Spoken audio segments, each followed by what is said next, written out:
Bonjour, this is Bruno here at the LARVOL Oncology podcast. I'm here with my colleague. Thank you, Kalpana, for joining us today. We're going to talk about one of the features of our product, which is specifically tracking KOL on our platform in social media. So, and next week, by the way, just to announce it a little bit ahead, we are planning to talk about the upcoming conference, ASCO GU, which I will be attending here in San Francisco. So if you're listening, please don't hesitate to ask us questions or comments. We'll respond in real time. This is a live call. And if you're going to be in San Francisco for ASCO GU, please look for the purple cap. I'll be easy to spot at the conference. So welcome to the podcast, Kalpana. Hi, Bruno. Thank you for having me. Before you give us a demo, and Kalpana, by the way, is the one who built a lot of the features of this platform. She knows it very well. For those of you who don't know it, LARVOL Clin is essentially a Google map of all of the known data about clinical trials in cancer, including, on top of it, the sentiment, the comments, the analysis from a panel of 6,000 oncologists.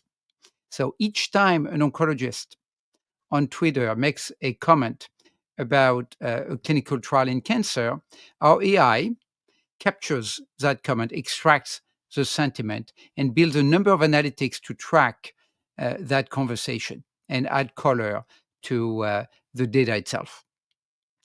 I want to make one more comment before you share the screen and give us a demo of the platform, is that over the years, our customers have asked, Bruno, Kalpana, why don't you also cover LinkedIn?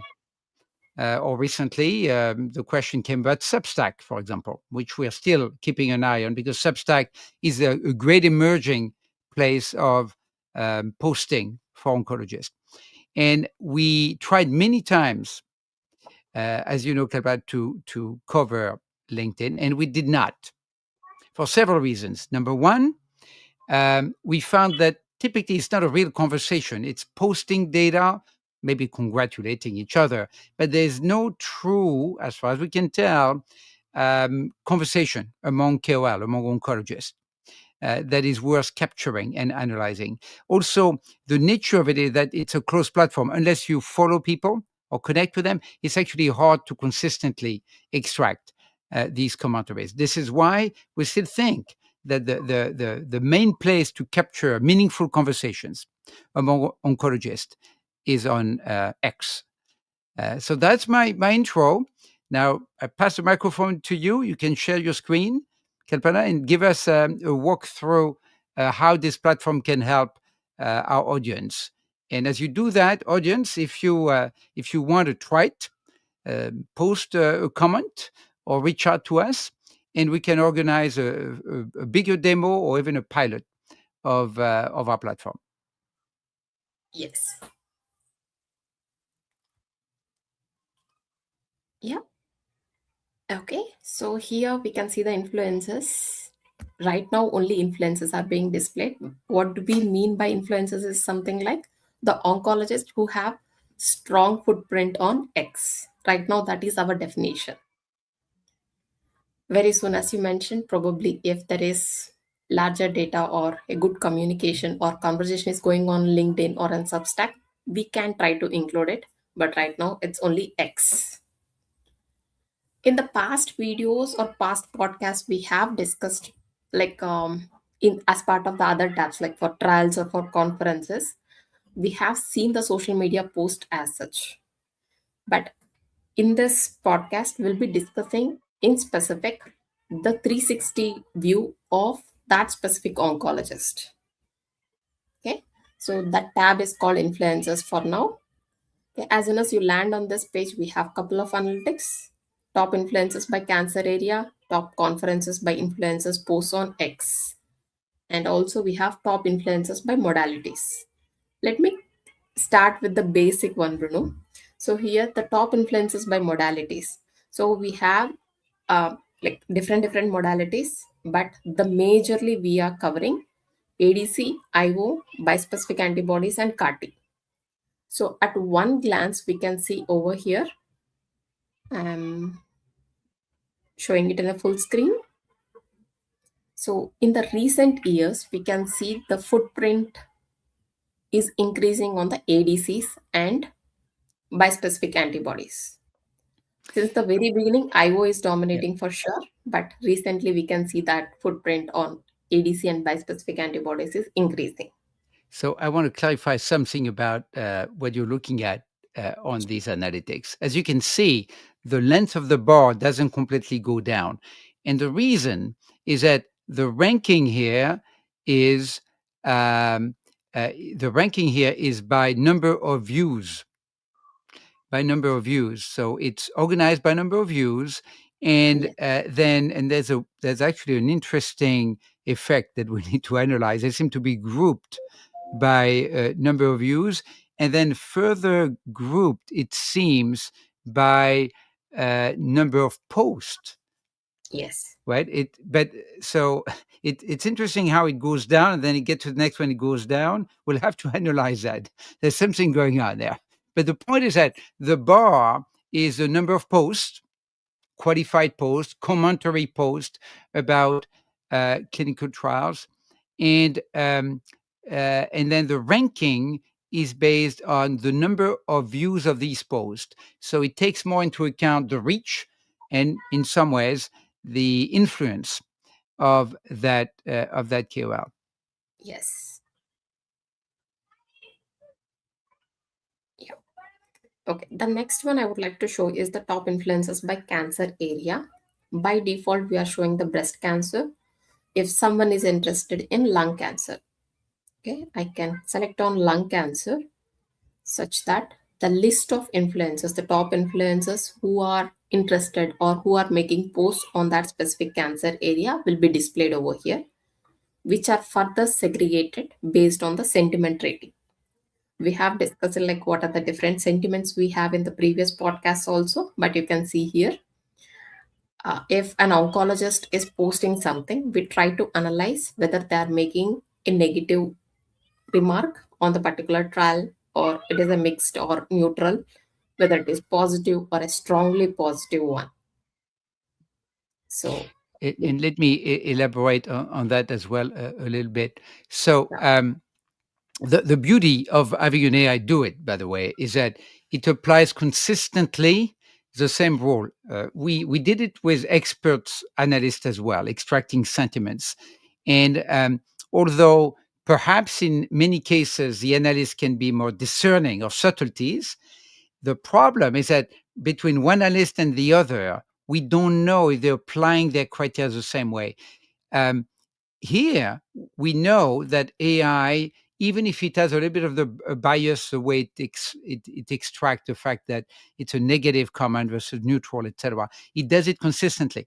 So the comparison is calibrated and very meaningful.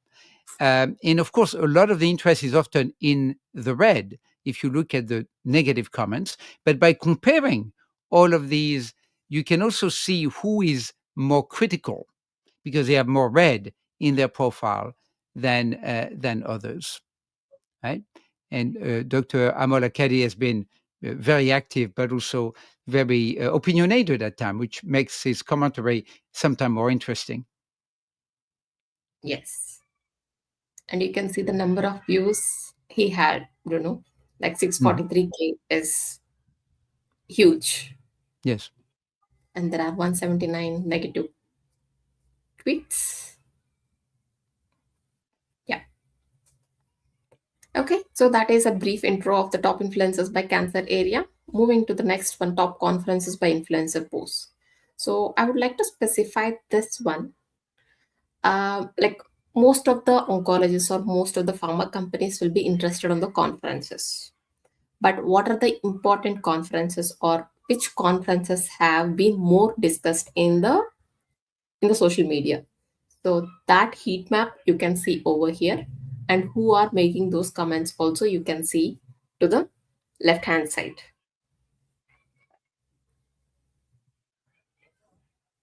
Okay, So we have the data from 2020. So that is the reason why you see like 2020, 21, 22, 23, 24 for few of the conferences. And here also you can see like whether it is breast cancer, lung cancer, whatever the cancer areas the user is interested in, they can apply the specific one, and the heat map would be refreshed accordingly. Okay, that is on the analytics. Now quickly moving to the cards. As Bruno mentioned, like we have 6,000 plus oncologists in our database, and out of them few are called top voices.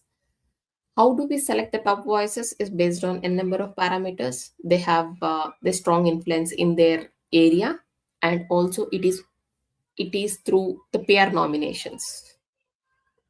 And we mention like in which cancer area they are the top voice. For example, here Sarah is there, and this person is a top voice in breast cancer. Some might be in general for a solid tumor, some might be for HNC, some might be for GI. So you can see that information also specifically here. And once we click on the specific card of the influencers, give me a second. Yeah. So I have opened the Stephen Liu page. So we call this as a 360 page of the influencer. So most of you might be knowing this name. Stephen Liu is a well-known personality. So he's a top voice in lung, and we can see the entire information over here. And we have recently added the H index. And to the right hand side, we can see the clean score. The clean score again is dependent on peer nominations, engagement, and reactions. It is basically for the social media engagement. So as we mentioned, this is the influencer tab. So we wanted to see like how the oncologist is performing or making his impression on the social media. So that is the reason why we have taken these three parameters: peer nominations, engagement, and reactions. And obviously the clean score is calculated according to that. So as soon as you land on the page, you can see a couple of analytics. What are the top drugs the oncologist is commenting on? Top MOAs, top conferences, top conditions. And if we move to the right hand to the next one, it is biography. It is a brief intro that is publicly available data. We are not taking any hidden data here. So it is a publicly available data. We have a brief intro of the oncologist, the contact details, and additional contact details. Next is the news. News, as in it can be a publication or it can be a press news or any journal news. We capture all that information and display it over here. Okay. And the next one is related to the expose, which is the native or the basic thing we had earlier. The remaining tabs we have recently added, be it be the biography, news, trials, or payments. These are newly added things. But you can see the expose over here, which are again arranged based on the descending order. This data is not up to date because we are showing you a staging site, and we also show the sentiment analysis like we discussed in the previous podcast, and also the number of views that are there for that particular post. Okay. And typically, I just want to mention for the negative ranking, why we are giving the negative ranking. Of course, it is AI generated, as Bruno mentioned, but you can see like why it is called negative. So, for example, the tweet which I am highlighting here, you can see it is based on lack of efficacy. And the third one from that for NRG LU005, it is for the design issue. You can click on the tweet and land upon the original source also. And the next one is related to toxicity. So the major things are something like it can be related to lack of efficacy, design issue, or toxicity. Other thing might be something like related to finance also. Yeah, this is the brief intro of the Thank, expose. Yeah, Thank you. We are at the end of our time here. When I want to say that our team and Sandeep Gosal is the lead in a lot of these features. Our team is now adding, in addition to the 6,000 digital opinion leaders, other opinion leaders. So we'll have at the end about 20,000, and it's going to be very interesting. So our platform will include a richer and a very comprehensive database of KOLs. Again, if you have any interest, reach out to us, give us a comment, and we'd love to give you a full demo or a pilot. Thank you very much. Next week, we'll talk about ASCO GU. By then, I think the data will have arrived, or at least yes, we have the titles already, right? We're waiting for the abstracts. that's Okay. correct. All right. So thank you very much, Kalpana. Au Thank revoir. you. Bye bye.